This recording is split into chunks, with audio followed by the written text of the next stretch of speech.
இளைய பாரத நேயர்களுக்கு வணக்கம். போன தடவை அரட்டை அரசியலில் நம்ம சில விஷயங்கள் கேட்டிருந்தோம். அதாவது உதயநிதி ஸ்டாலின் அவர்கள் வந்து எதுக்காக இந்த பக்கம் கொடியை குத்தாம இந்த பக்கம் கொடியை குத்தி இருந்தாரு அப்படின்றதுக்காக அதுக்கு சில பேர் ஆன்சர் கொடுத்துருந்தீங்க. கிட்டத்தட்ட கரெக்டான ஆன்சர் தான். என்ன விஷயம் அப்படின்னா, இந்த பக்கம் குத்தக்கூடாதுன்னு எந்த கண்டிஷன்ஸும் கிடையாது, எந்த ஃபைன் அந்த மாதிரி ஃபிளாக் கோட் ஆஃப் இந்தியா 2002 பிரகாரம் அந்த மாதிரி எதுவுமே கிடையாது. ஆனால் தேசப்பற்று அப்படிங்கிறது நம்மளோட இதயத்திலிருந்து வரணும் அப்படின்றதுக்காக எல்லா கண்ட்ரிலையும் சரி நேஷனல் ஃப்ளாகை இந்த சைடு தான் குத்துவாங்க. ஆனால் நம்ம உதயநிதி ஸ்டாலின் அவர்கள் இந்த பக்கம் அவருடைய உதயசூரியன் சின்னத்தை குத்திருக்காரு. அப்படின்னா முதல் ப்ரெஃபரன்ஸ் எது கொடுக்குறாருன்னா தனது கட்சிக்கு கொடுக்குறாரு, அதுக்கப்புறம் தான் தேசப்பற்று கொடுக்குறாருன்றத இதுலேருந்து நம்மளுக்கு தெரிய வருது. சரி, இன்னைக்கு நம்மளுடைய அரட்டை அரசியல் நிகழ்ச்சிக்குள்ள போலாமா? இன்னைக்கு முக்கியமான விஷயங்கள் என்னென்ன நடந்தது அப்படின்னு பார்க்கறதுக்கு வாங்க தம்பி, வாங்க வாங்க வாங்க வாங்க வாங்க வாங்க தம்பி போட்டோ எடுங்க தம்பி அப்படின்னு. ஏங்க, நான் யார் தெரியுங்களா? அண்ணே யாருண்ணே? நான் வந்து தாவைக்கோட பொதுச் செயலாளருங்க. நான் நெக்ஸ்ட் நான் வரலான்னு இருக்கேனே. எது ஏன் பதவிக்கு ஆப்புக்கலாம் அங்கிருந்து கிளம்பி வந்திருக்கீங்களா நீங்க? அது மட்டும் இல்லைண்ணே, நம்ம தாவேகா கட்சி ஆட்சிக்கு வந்த உடனே நெக்ஸ்ட் என்ன வேலைனா லாட்ரி சீட்டை வந்து தமிழ்நாடு முழுக்க லீகலா மாத்த போறேன். டாஸ்மாக்ல ஏற்கனவே கிட்டத்தட்ட முடிச்சுக்கிட்டு இருக்காங்க. அடுத்தது வந்து லாட்டரி சீட்லயும் முடிக்கணுங்கிறத வந்துருக்கீங்க. ஓகே, இன்னைக்கு முக்கியமான விஷயம் என்ன பார்க்கப்படுது அப்படின்னா, ஆதவ அர்ஜுனா அவர்கள் விசிகால இருந்து சஸ்பெண்ட் பண்ணப்பட்டு அவரே கட்சியிலிருந்து விலகி இப்போது தாவேகாவில் இணைஞ்சிருக்காரு. அது மட்டும் இல்லாமல் சிடிஆர் நிர்மல்குமாரும் இணைஞ்சிருக்காரு. ஆனால் இவங்க ரெண்டு பேரும் வந்த உடனே மிகப்பெரிய பதவிகளான சிடிஆர் நிர்மல்குமார் அவர்களுக்கு வந்து துணை பொதுச் செயலாளர் பதவியும், ஆதவ அர்ஜுனா அவர்களுக்கு தேர்தல் பிரிவு பொதுச் செயலாளர் பதவியும் கொடுக்கப்பட்டிருக்குது. இதுக்குன்னு நீங்க கேள்வி கேட்கலாம். ஏன்னு பார்த்தீங்க அப்படின்னா, தாவேக்கால் அடி வாங்குறதுக்கு ஆள் வேணும்ல. இந்த வடிவேல் சொல்ற மாதிரி என்னங்க தலைவர் பதவியும் எடுத்து கொடுத்துட்டீங்க, ஆமாங்க அடி வாங்குறதுக்கு ஆள் வேணும்ல அப்படின்ற போகல பார்த்தா எங்க தலைவரே யாரா வருவாங்கன்னு பார்த்தாலே தெரியும் நினைக்கிறேன்.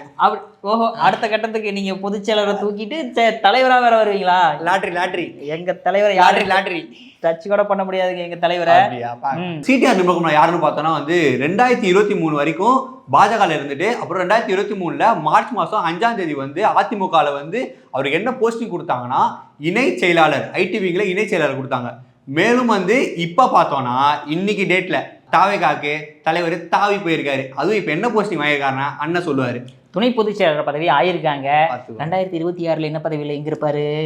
அது வந்து அதுக்கப்புறம் அது பொறுத்து இருந்தது. அது எங்க தாவாரு அப்படின்றத பொறுத்து இருந்தா பார்க்கணும். ஆதவ அர்ஜுனா அவர்கள் டிஎன்கேல வந்து பொலிட்டிக்கல் ஸ்ட்ராட்டஜியா இருந்தாரு. பிரசாந்த் கிஷோரை பீகார்ல இருந்து கூட்டு வந்தாரு நம்ம ஆதவ அர்ஜுன் தான். விசிகால வந்து துணை பொதுச் செயலாளர் இருந்தாரு நம்ம ஆதவ அர்ஜுன். இப்ப பாத்தீங்கன்னா நம்ம தாவேகாக்கு தாவி போயிருக்காரு. இதுல என்ன கூடுதல் விஷயங்கள் என்ன பண்ணா, போன வாரமே நம்ம ஒரு விஷயம் பார்த்துருந்தோம். என்ன, ஆர்.என். ரவி அவர்கள் வந்து ஒரு பட்டியலத்தவர் சேர்ந்தவர் தான் ஒரு முதலமைச்சராக வரணும் அப்படின்ற மாதிரி ஒரு விஷயத்த சொல்லியிருந்தாரு. சரி, திருமாவளவன் அவர்கள் வந்து சரி ஓகே பரவாயில்ல, நல்லா நம்மளுக்காண்டி சப்போர்ட் பண்ணி பேசுறாரே அப்படின்னு பிரஸ் மீட்ல பேசுவார்னு பார்த்தா, பட்டியலினத்தவர்களெல்லாம் வந்து கவரத்துக்கு சூழ்ச்சி பண்ணிக்கிட்டு இருக்கிறாராமா ஆர்.என். ரவி அவர்கள். இது கவர்னர் தானா இல்லை வந்து ஏதாவது அப்படின்ற மாதிரி எல்லாருக்கும் கேள்வி எழுப்ப ஆரம்பிச்சார். ஆனால் அவருமே சொல்லிட்டாரு, அதாவது வலதுசாரி கொண்ட சிந்தனையாக இருக்கிறனால அவர் அந்த மாதிரி வேலைகள் பண்ணிக்கிட்டு இருக்காரு அப்படின்ட்டு. ஏங்க, இப்படி உங்களுக்காக குரல் கொடுக்க வந்த ஆதவ அர்ஜுனா அவர்களையுமே வந்து வெளியே துரத்திட்டீங்க. ஆளுநர் ரவி அவர்களும் ஏதாவது சொன்னால் வந்து இப்படியும் சொல்லி திட்டுறீங்க. என்னதான் பண்ணலான் இருக்கிறார் திருமாவளவன் அவர்கள்? அவருக்கு சிஎம் ஆகணும். எப்படி அதனால வந்து இப்ப பட்டியலினத்தவர் வந்து வேற சிஎம் ஆயிடக்கூடாதுல்ல, அதனால வந்து அவர் சிஎம் ஆகிறதுக்காக வந்து இது மாதிரி சொல்றாரு. ஏன்னா பாஜக வந்து யாரும் சிஎம் ஆயிட்டா ஓஹோ பட்டியலினத்தவர் அந்த ரீசனுக்காக திமுக ஓட்டு குத்த முடியாதுல்ல, இவர் ஆகணுன்ற காரணத்துக்காக வந்து மற்றவங்க ஆயிடக்கூடாதுன்றதுக்காக தெளிவா இருப்பார் போல நம்ம திருமாவளவன் அவர்கள். இந்த இடத்துல பார்த்தோம் அப்படின்னா தாவேகா வந்து மிகப்பெரிய வளர்ச்சி அடைஞ்சிட்டு வந்துகிட்டு இருக்கு அப்படின்னு எல்லாருமே பார்க்கப்படுறாங்க. ஏன்னா வந்த உடனே பிடிச்சி பெரிய பெரிய பதவிகள்லாம் கொடுக்குறாங்க. எதுக்கு அப்படின்னு பார்த்தோம்னா, இன்னும் மேற்கொண்டு சில பேர் வந்து ஆதங்கத்தில் இருப்பாங்க தெரியுங்களா? மக்கள் நீதி மையம் போன்ற சின்ன சின்ன கட்சிகள் அங்கங்க நிறைய பேர் இருப்பாங்க. நம்ம என்டிகே விட்டீங்களே, அது சம்பந்தமான சில பேருமே வந்து வரதா வந்து சொல்லிக்கிட்டு இருக்காங்க. ஸோ இவங்களுக்குலாம் பெரிய பெரிய பதவி கொடுக்குறாங்க. ஏன்னா அவங்களுக்கு வந்து எக்ஸ்பீரியன்ஸ் இருக்குது, அதனால் அவங்களுக்கு கொடுக்கலாம். எவன் தாவேக்கால இருக்கிறவங்களுக்கு எக்ஸ்பீரியன்ஸ் இல்லையா அப்படின்னு நீங்கள் கேட்கக்கூடாது. ஏன்னா அவங்க இப்போ தான் கொஞ்சம் எக்ஸ்பீரியன்ஸ் ஆகிட்டு வராங்க. 2026 வந்து ஆட்சியை பிடிச்சி உட்காரணுன்ற மாதிரி முடிவு பண்ணியிருக்காங்க. நடக்குமா இல்லையாங்கிறத நம்ம வெயிட் பண்ணி பார்ப்போம். நம்ம நாம் தமிழர் கட்சி கூட முக்கியமான புள்ளி யாரோ ஒரு பெண்மணி வர்ற மாதிரி பேசிட்டு இருக்காங்க. பேசிட்டு இருந்தாங்க, நம்ம காளியம்மாள் அவர்கள் தான் பேசிக்கிட்டு இருந்தாங்க. ஆனா அவங்க வந்து தெளிவுபடுத்திட்டாங்க, இந்தாங்க நாங்க நாம் தமிழர் கட்சி விட்டுலாம் வரவே முடியாதுங்க அப்படின்ற மாதிரி தெளிவா அவங்க வந்து சொல்லிட்டாங்க. அதுக்கப்புறமேட்டு சீமான் அவர்கள் வந்து பெரியாரை பற்றி பேசுகிறத வந்து இன்ன வரைக்கும் நிப்பாட்டுற மாதிரி தெரியல. ஆனால் சீமானை பற்றி பேசாமல் இருக்கிறத வந்து திமுக நிறுத்துற மாதிரி தெரியல.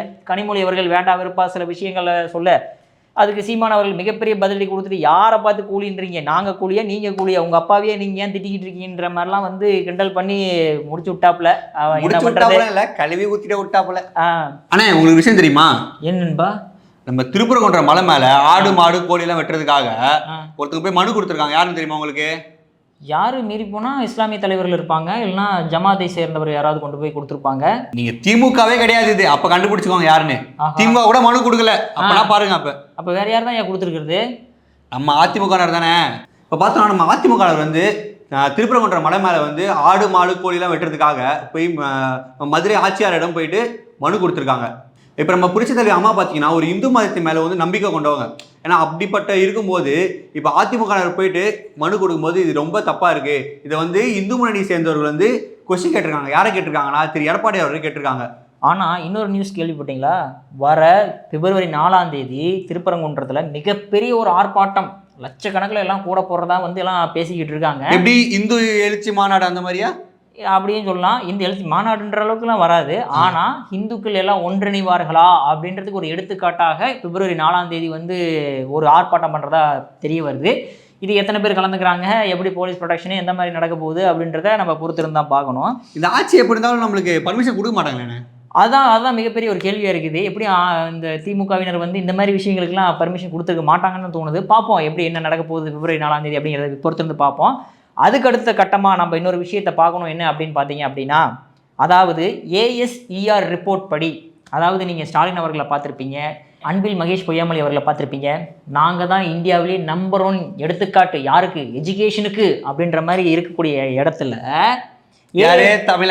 தமிழ்நாட்டில் ASER ரிப்போர்ட் பிரகாரம், அதாவது ரூரல் ஏரியாவில், அதாவது வில்லேஜில் படிக்கக்கூடிய மாணவர்கள்லாம் வந்து 8வது படிக்கக்கூடிய மாணவர்கள் 2வது படிக்கக்கூடிய புக்கை கூட ரீட் பண்ண முடியவில்லை அப்படின்ற மாதிரி வந்து ஒரு ரிப்போர்ட்டை கொடுத்துருக்காங்க. இது நம்ம ஆளே துண்டு சீட்டு தானே, அப்ப எப்படின்னா அப்படின்ற அளவுக்கு தான் வந்து இப்போ அந்த அளவுக்கு அங்கே நடந்துகிட்டு இருக்குது. ஆனால் இந்த ரிப்போர்ட்டுக்கு வந்து அன்பில் மகேஷ் பொய்யாமொழி அவர்கள், ஸ்டாலின் அவர்கள் எந்த மாதிரி ரியாக்ட் பண்ணுவாங்கன்னு தெரில. ஆனால் நம்ம வடிவேல் படிக்கிற மாதிரி பச்சை கிளிக்கு புல்லட் வாங்கி தரவும், பச்சை கிளிக்கு தொப்பி வாங்கி கொடுத்து அவரை நல்ல படுக்கையில் படுத்து வைத்து நிம்மதியாக உறங்கும்படி சொல்லிக்கொள்ளவும் அப்படின்ற மாதிரி பொய்யா படிக்கிற அளவுக்கு நம்ம ஸ்டூடெண்ட்ஸ் எல்லாம் வந்து வஸ்ட் ஆகிட்டாங்களா அப்படின்ற கேள்விக்குறி, மிகப்பெரிய கேள்விக்குறி எழுதிக்கிட்டு இருக்குது. இந்த மாதிரி விஷயத்துல திடுக்கிடும் தகவல் என்ன தெரியுமா? என்னென்ன? அதாவது அண்ணாமலை அவர்கள் அதுக்கு ஒரு ப்ரெஸ் மீட் கொடுத்துருக்கிறாருப்பா. அப்படியா? அண்ணா இது உங்களுக்கு தெரியாம போச்சு பாருங்க. மதுரையே வந்து களை கட்டிடுச்சான். எங்க தெரியுமா? ஏர்போர்ட்ல உற்சாக வர பேரு யாருக்கு தெரியுமா? நம்ம அண்ணாமலை அண்ணனுக்கு தான். அதாவது ஸ்டாலின் அவர்கள்லாம் வந்து இந்த மாதிரி காசு கொடுத்து மற்ற ஊர்க்காரங்களை கூட்டிட்டு வந்து உட்கார வச்சிருக்காங்க. ஆனா அண்ணாமலை அவர்கள் வரும்போது எல்லா விவசாயிகளும் அவருக்கு வந்து தன்னெழுச்சியா தானா சேர்ந்த கூட்டம் அப்படின்னு பாஜகவினர் கொக்கரிச்சுக்கிட்டு இருக்காங்க. இந்த சூழ்நிலையில வந்து நிறைய பிரஸ் மீட் கொடுக்கும்போது ஞானசேகரனுடைய ஜாதகமே இன்மை பாக்கெட் மேன் அப்படின்ற மாதிரி அண்ணாமலை அவர்கள் சொல்லியிருக்கிறாரு. 23, 24ஆம் தேதி தான் வந்து யார்கிட்ட பேசினாரு, என்னென்ன பேசினாரு, யார் அந்த சாருன்ற அளவுக்குலாம் வந்து அவர் சொல்கிறதா சொல்லியிருக்கிறாரு. எனக்கு என்ன டவுட்னா, அது ஏன் 23, 24ஆம் தேதி வரைக்கும் அவர் வெயிட் பண்ணணும்? அவர்கிட்ட தான் இருக்குது, டப்பன் எடுத்து கொடுத்துட வேண்டியதானே. அப்படி சொல்லிட்டா பயம் விட்டு போயிடும்ண்ணே. ஓஹோ, யார் அந்த சார்? அந்த சாருக்கு வந்து பயத்தை கிளப்பணும். அதனால வந்து திமுகவினர் ஏதாவது தப்பு பண்ணுவாங்க, அதுல இருந்து மேற்கொண்டு இன்னும்.